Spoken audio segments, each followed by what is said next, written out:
নমস্কার। ফ্রাইডে ফ্যান্টাসির আরও একটি পর্বে আপনাদের সবাইকে স্বাগত জানাই। আজ পড়ে শোনাতে চলেছি এলেরি কুইনের লেখা দ্য থ্রি উইডোজ। এলেরি কুইন হলো একটি ছদ্মনাম।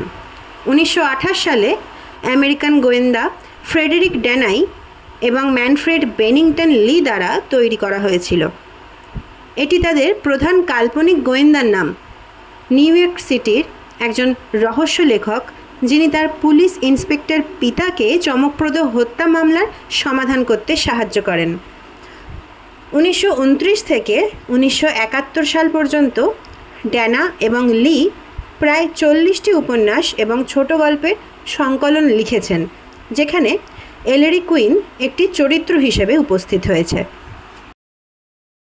বাংলা অনুবাদ করেছেন অসিত মৈত্র, আর বাংলা গল্পটির নাম হলো মৃত্যু শব্দহীন। সাধারণ লোক খুন খারাপির কথা শুনলে বেশ খানিকটা অস্বাচ্ছন্দ্য বোধ করে, কিন্তু এলেরির কথা সম্পূর্ণ আলাদা। খুনের নাম শুনলেই ও যেন শিকারী কুকুরের মতো খাড়া হয়ে ওঠে, সমস্ত বিষয়টা জরিপ করে খুঁটিয়ে খুঁটিয়ে, তারপর হন্যে হয়ে ঘুরে বেড়ায় গন্ধ শুঁকে শুঁকে আসল অপরাধীকে চিহ্নিত করার জন্যে। জীবনভর অনেক জটিল হত্যা রহস্যের সমাধান ও করেছে, তবে তার মধ্যে সামান্য যে কয়েকটিকে ও ওর জীবনের শ্রেষ্ঠ কীর্তি বলে মনে করে, যেগুলো ওকে দুর্বোধ্য ধাঁধার মধ্যে ফেলে দিয়েছিল, মিসেস থিওডর হুডের হত্যা রহস্য তার মধ্যে অন্যতম। এই কাহিনীকে মোটামুটিভাবে 3 বিধবার গল্প বলা চলে। এই 3 বিধবার মধ্যে দুজন আবার সহোদরা বোন। একজনের নাম পেনিলোপি, তার কাছে টাকা কড়ি যেন কোনো ব্যাপারই নয়, আর অন্যজন লিরা, তার কাছে অর্থই জীবনের সব কিছু। তাই বস্তুতপক্ষে দুজনের কাছেই বস্তুটির প্রভূত প্রয়োজন ছিল। দুজনেরই বেহিসাবি অমিতবায়ী স্বামী 2 বোনকে অকালে বিধবা করে প্রায় নিঃস্ব অবস্থায় ইহলোক ত্যাগ করে, এবং নিরুপায় হয়ে 2 বিধবা বোনকে আবার মারে হিলে তাদের পৈতৃক নিবাসে ফিরে আসতে হয়। সকলে আশা করেছিল এবার বুঝি 2 মেয়ের হিল্লে হলো, কারণ ওদের বাবা থিওডর হুড সম্পত্তি তার ছিল অগাধ, আর নিজের 2 মেয়েকেও তিনি প্রশ্রয় দিতেন খুব বেশি মাত্রায়। কিন্তু ভেতরে একটা গোলমেলে ব্যাপার ছিল। মা মরা 2 মেয়ে পেনিলোপি আর লিরার বিয়ে দেওয়ার পরেই প্রায় বৃদ্ধ বয়সে থিওডর নিজেও দুম করে একটা বিয়ে করে বসেন। এই বয়স্কা মহিলা ছিলেন রীতিমতো রাশভারী জাঁদরেল প্রকৃতির। তাকে দেখে মনে হতো তিনি যেন সারাক্ষণ কোনো বড় গির্জায় বিশপের আসনটি দখল করে বসে আছেন। এই মহিলা পেনিলোপি এবং লিরার পিতৃগৃহে ফিরে আসা এবং ওদের প্রতি থিওডরের অত্যধিক প্রশ্রয়ের ব্যাপারটা কোনোভাবেই বরদাস্ত করতে পারতেন না। তিনি তার স্বভাব অনুযায়ী সমস্ত সংসারটার ওপর নিজের পুরো কর্তৃত্ব বজায় রাখার চেষ্টা করলেন। তার ফলে অনিবার্যভাবে বিমাতার সঙ্গে 2 মেয়ের ঝগড়া শুরু হয়ে গেল। বাড়ির মধ্যে অশান্তি আর উপদ্রবের আর শেষ রইল না। এর মাঝখানে পড়ে শান্তিপ্রিয় বৃদ্ধের ভোগান্তি চরমে গিয়ে পৌঁছালো। এক ফোঁটা শান্তির জন্য তিনি দিবারাত্র ঈশ্বরের কাছে আকুল প্রার্থনা জানাতে লাগলেন। অবশেষে নিজের কফিনে শুয়ে তিনি সেই কাঙ্ক্ষিত শান্তি লাভ করলেন। সারা বাড়িতে মানুষ বলতে রয়ে গেল শুধু 3 বিধবা মহিলা। পিতার মৃত্যুর পর কয়েকদিন বাদে এক সন্ধেবেলা গোলগাল চেহারার পেনিলোপি আর ছিপছিপে চেহারার লিরা যখন নির্জনে বসে নিজেদের মধ্যে গল্পগুজবে মত্ত, তখন একজন ভৃত্য এসে খবর দিল তাদের দুজনকে নিচের ড্রয়িং রুমে ডেকে পাঠানো হয়েছে। ওরা ড্রয়িং রুমে এসে দেখল অ্যাটর্নি মিস্টার স্ট্রেক ওদের জন্যই অপেক্ষা করছিলেন। ভদ্রলোক ছিলেন মিস্টার হুডের আইন বিষয়ক পরামর্শদাতা। এই পরিবারের আইন সংক্রান্ত সব কিছু দেখাশোনা করার দায়িত্ব তার ওপরেই দেওয়া আছে। মিস্টার স্ট্রেকের কথাবার্তার ধরন ধারণ এমনই যে তিনি যখন কিছু বলেন মনে হয় যেন বিচারকের চেয়ারে বসে দণ্ডাদেশ ঘোষণা করছেন। কিন্তু আজ তিনি যখন গুরুগম্ভীর কণ্ঠে দুজনকে বসার নির্দেশ দিলেন, তখন তার গলা শুনে মনে হলো অপরাধের গুরুত্বটা এতই বেশি যে তিনি বোধহয় ফাঁসির হুকুম দিতে যাচ্ছেন।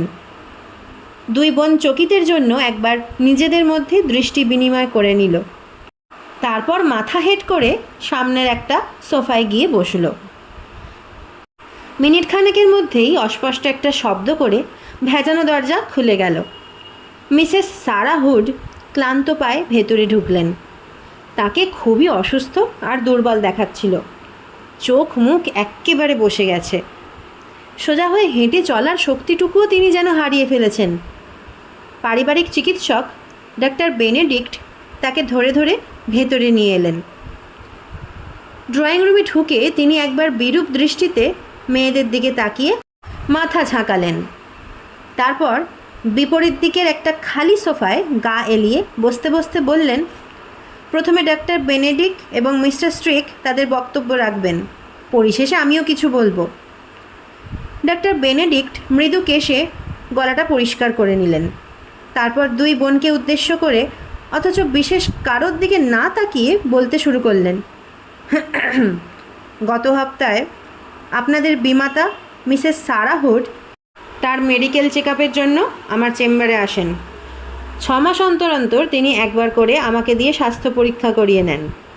বয়সের অনুপাতে সেদিন আমি তাকে খুবই সুস্থ এবং স্বাভাবিক দেখেছিলাম, কিন্তু তার পরের দিনেই তিনি ভীষণ দুর্বল আর অসুস্থ শরীর নিয়ে আমার চেম্বারে এলেন। গত 8 বছরে এই রকম অসুস্থ আমি তাকে দেখিনি। আমি ভেবেছিলাম হজমের কোনো গোলমালের জন্যই বুঝি এমন হয়েছে, তা না হলে একদিনের মধ্যে আর কী বা হতে পারে। কিন্তু তিনি তার এই হঠাৎ শারীরিক অসুস্থতার কারণ সম্পর্কে সম্পূর্ণ ভিন্ন মত পোষণ করেন। আমাকেও সে কথা জানাতে দ্বিধা করলেন না।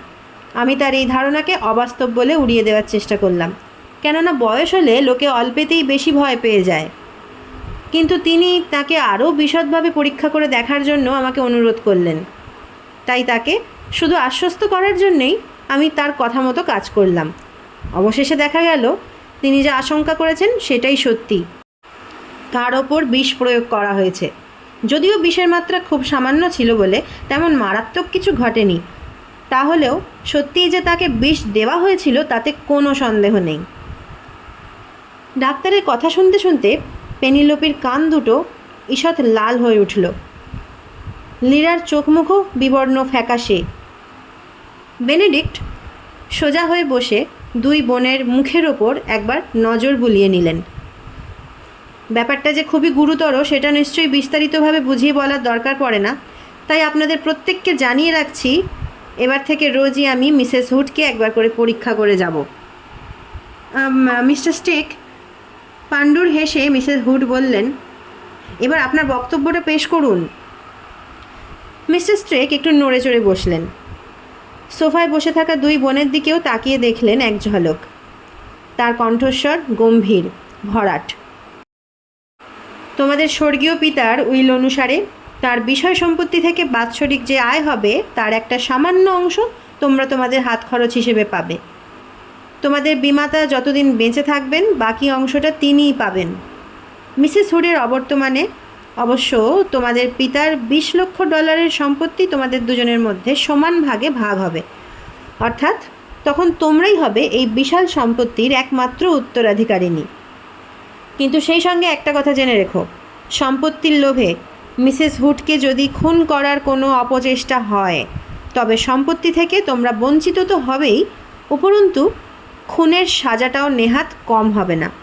অতএব আমি আশা করব এবার থেকে তোমরা যথেষ্ট বিচার বিবেচনা সহকারে কাজ করবে, আর তা না হলে বাধ্য হয়ে আমাকে শেষমেশ পুলিশের কাছে খবর পাঠাতে হবে।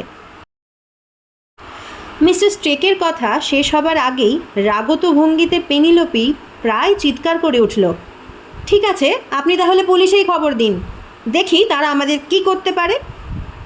লীরা কোনো কথা না বলে নত মুখে স্থির হয়ে বসে রইল। মিসেস হুড এতক্ষণ নীরব শ্রোতা হয়ে সোফায় গা এলিয়ে বসেছিলেন। তার ঠোঁটের ফাঁকে একটা ক্রূর ব্যঙ্গের হাসি ফুটে উঠল।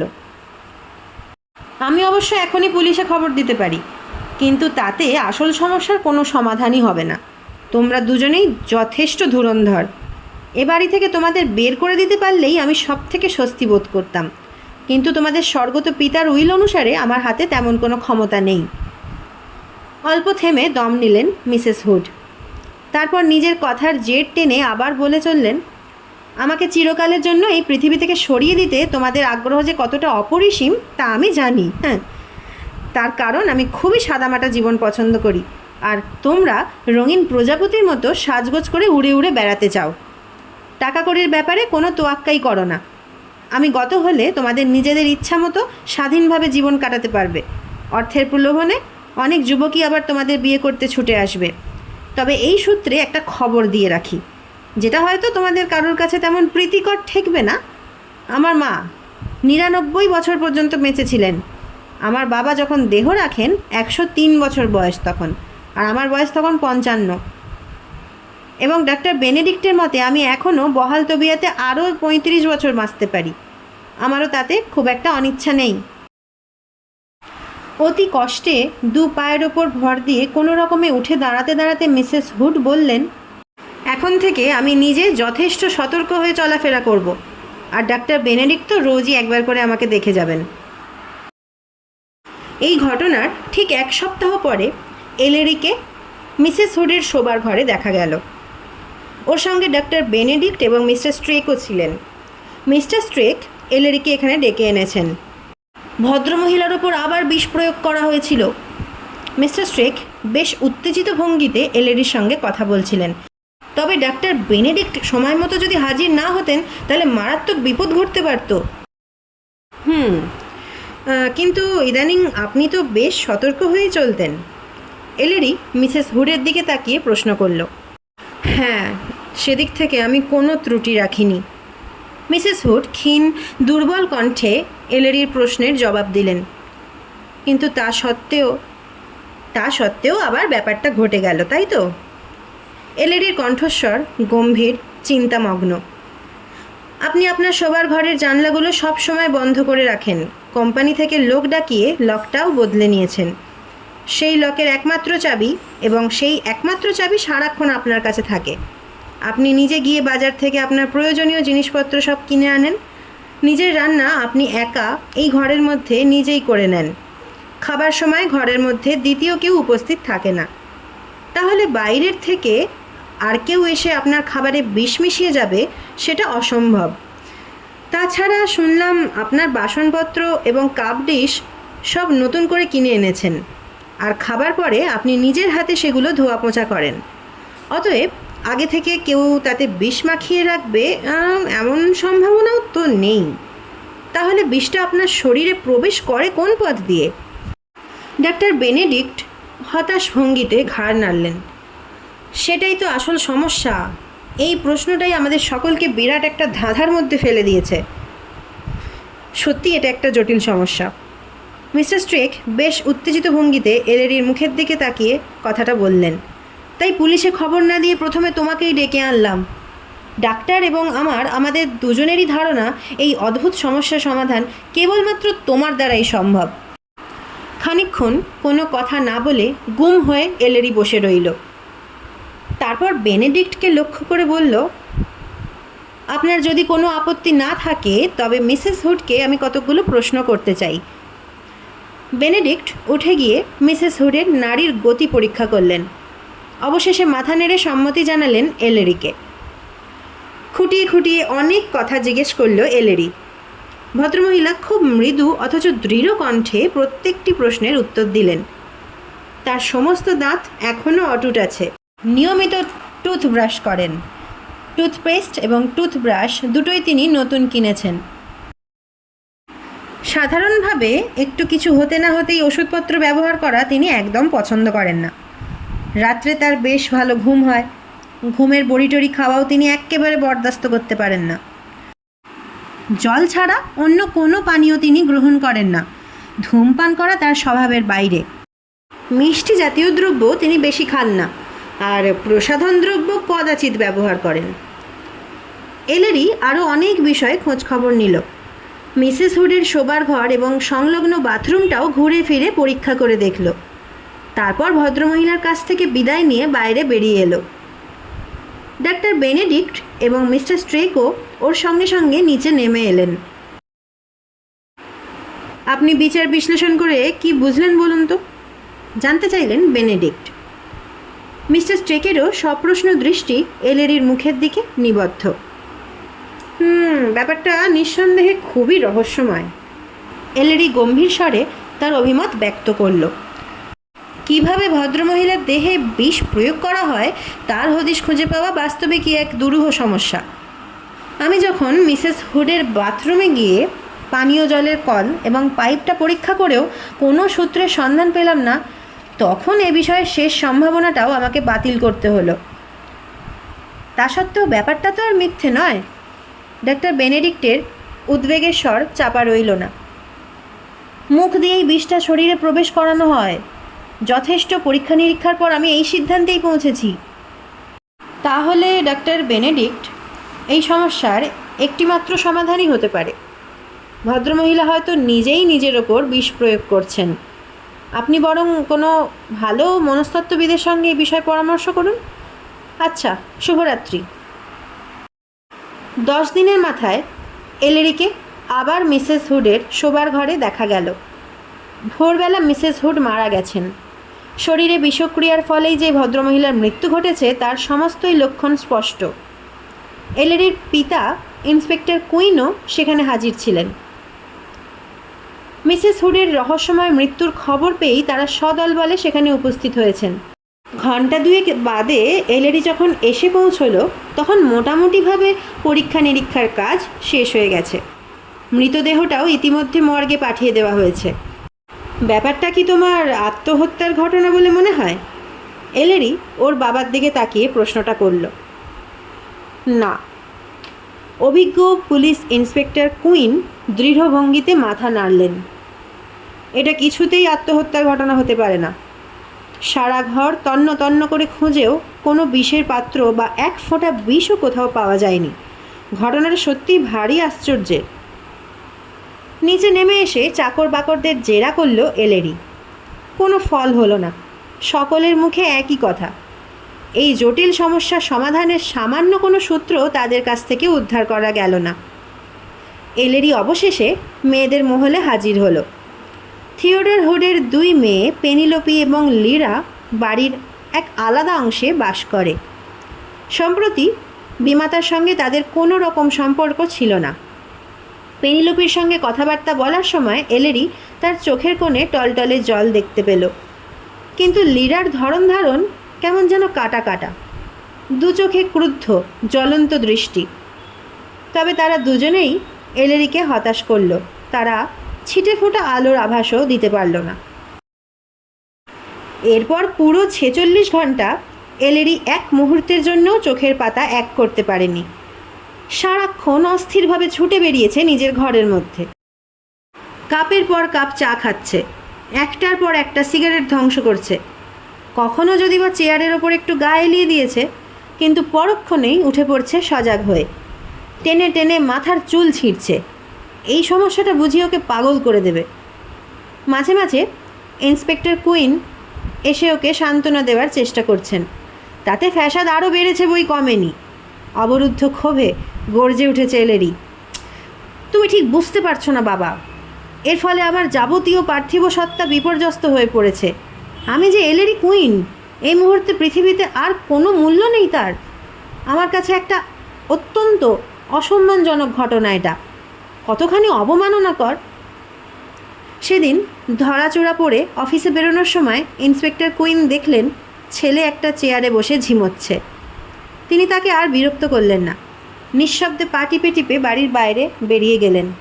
কিন্তু অফিসে পৌঁছতে না পৌঁছতেই এলেরির ফোন এসে হাজির।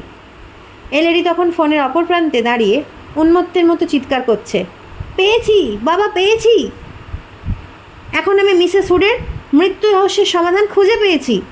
তুমি এক্ষুনি মিসেস স্ট্রেক আর ডাক্তার বেনেডিক্টকে নিয়ে হুড ম্যানশনে হাজির হও। আধ ঘন্টার মধ্যে আমি পৌঁছে যাচ্ছি। এলেরি যখন হুড ম্যানশনের ড্রয়িং রুমে হাজির হলো তখন তার কথা মতো সকলেই সেখানে উপস্থিত। 2 বোন পেনিলোপি আর লিরা একটা সোফায় ঘাড় হেঁট করে বসে আছে। অ্যাটর্নি স্ট্রেক ও ডাক্তার বেনেডিক্ট বিপরীত দিকের একটা সোফায় বসেছেন। এক কোণের দিকে একটা চেয়ারে ইন্সপেক্টর কুইন বসে আছেন। তার চোখ মুখ স্থির, গম্ভীর।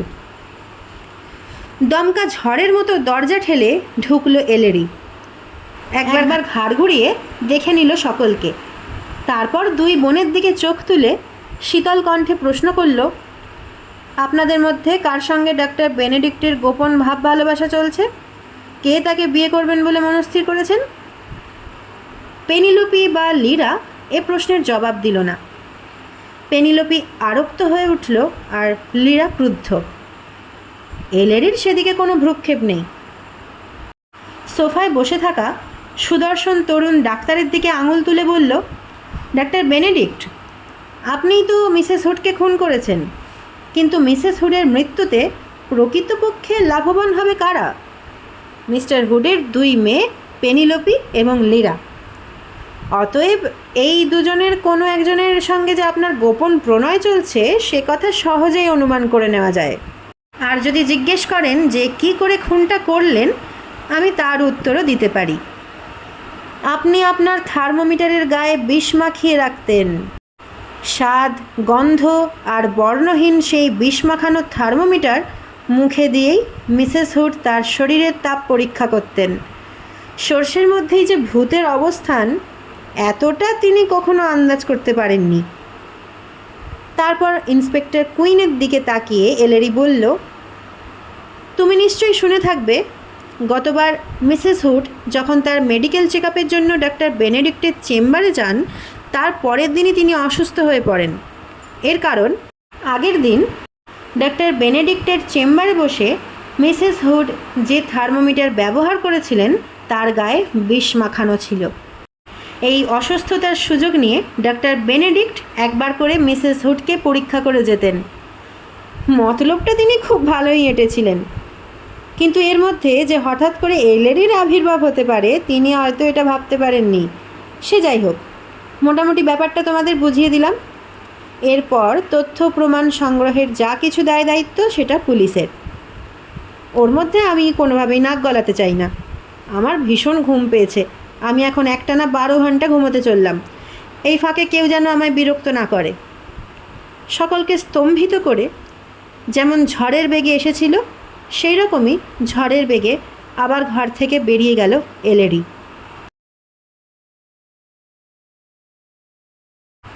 শেষ হলো আজকের গল্প দ্য থ্রি উইডোজ, মৃত্যু শব্দহীন।